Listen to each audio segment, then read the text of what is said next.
What's up, people? So this morning I was thinking about, since I'm driving to work, I was thinking about talking to the people. And as I'm thinking about talking to the people, I'm like, what do I want to talk to the people about? There have been a couple things on my mind, And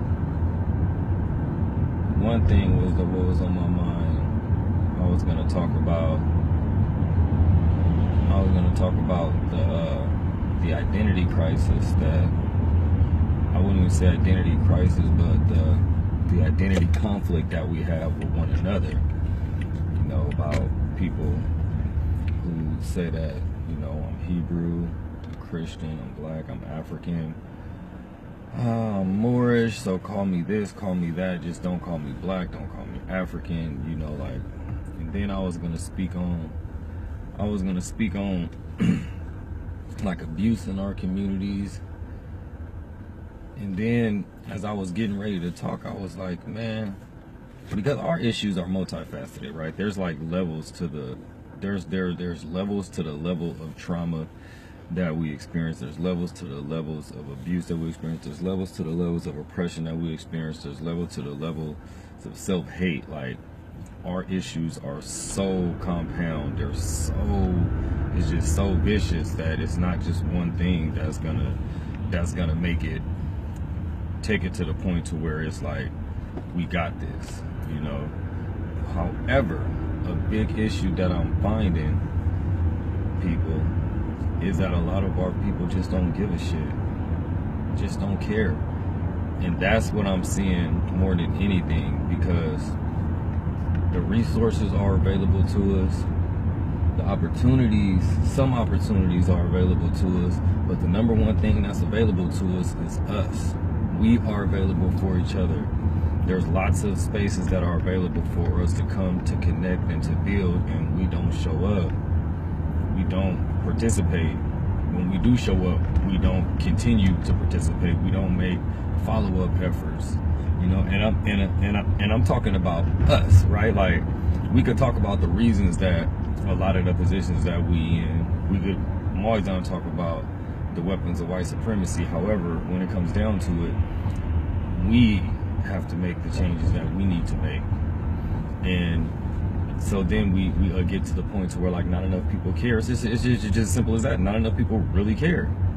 And then those who do care get burnt out because they end up doing all the work, because it's not enough people who care and who show up to help, right? So why don't we care? That's my question. Why don't we care? When I ask people in small groups or individually, they say, well, I don't have time, I have kids, I have a job, well, I don't want to get hurt, I don't want to be seen as militant or whatever comes off.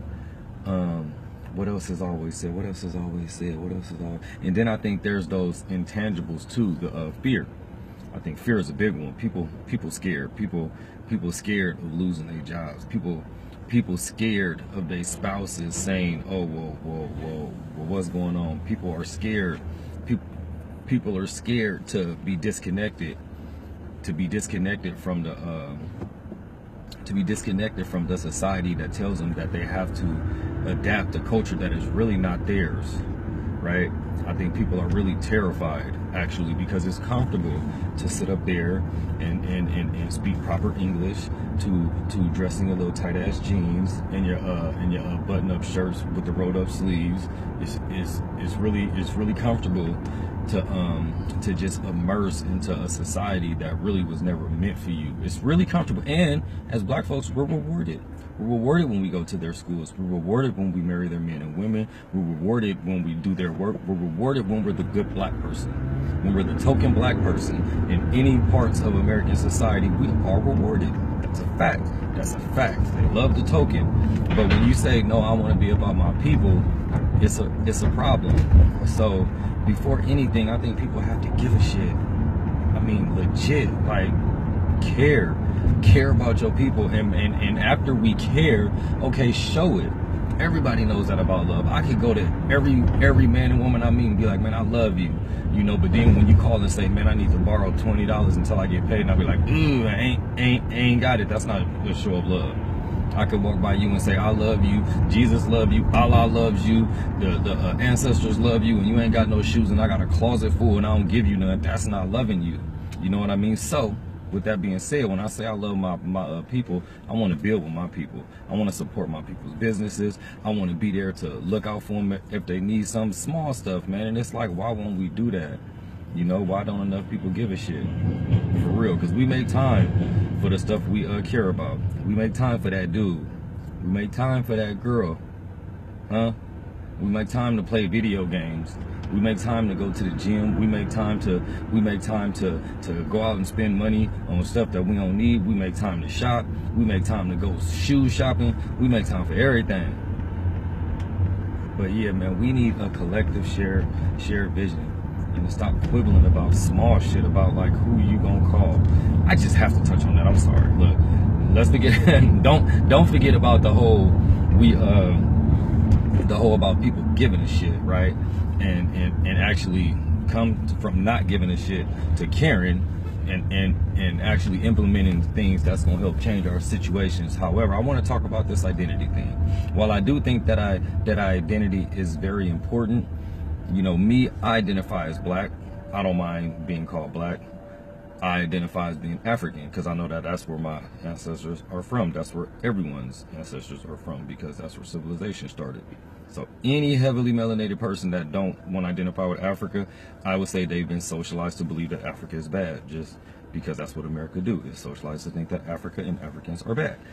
Now, that's just me. However, I have a partner in particular, man, an ex-coworker. When I talk to him, he always say, everything Israel, right? Because that's what the Hebrews call each other. He said messing with me. He also called me Hakeem, but it doesn't bother me. You know why it doesn't bother me? Because I don't care. As long as me and my brother can build and love on each other, he can call me whatever he want.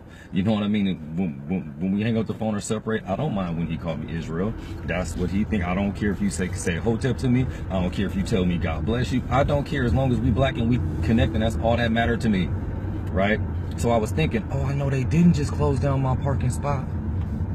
Oh, see, I was about to trip. But I was damn, I lost my whole thought too. I thought they had locked me, but damn, I was talking about them calling me Israel. I was talking about my partner calling me Israel. But I think that we get into this mode, right, where we sitting up there arguing and bickering about what to call each other. But see, when them folks come and get us, if the police pull me over right now, and they feel like I'm aggressive, and they feel like I'm being a little bit aggressive, I don't think they're gonna say, wait a minute, do you identify as a Hebrew? Because if you do, you good. You know, I don't think that they're gonna hang on, let me get in the light a little bit so people can see me, you know, because that heavy melanation that I got going on, you can't see me. But I'm pretty positive that the police pull me over, they don't ask me first, are you a Christian? They don't wonder if I worship at a mosque. They don't care if I call myself Moorish, Israel, whatever. They see this heavily melanated skin, and that's the problem. Therefore, I don't care what you call yourself, man. I don't care what you call yourself. You are heavily melanated. Therefore, you are enemy of the state. Period. So all this arguing about that, if that's your first argument, man, stop it. Please stop it.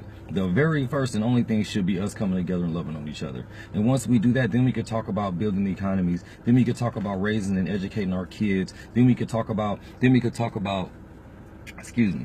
Then we could talk about self-defense. Then we could talk about health, gardening, making our own community gardens and everything else. See, we'll hop on the bandwagon to all of these things with others, right? We'll hop on the education bandwagon with others. We'll hop on community gardens with others. We'll hop on economy with others. We'll hop on entrepreneurship with others. But when it comes down for us, we always got something to bitch about.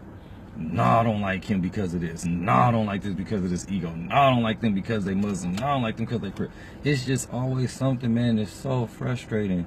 It's so frustrating for me as somebody who love all my people, man, to see us like just so separate. And at the end of the day, it comes down to people just don't care, man.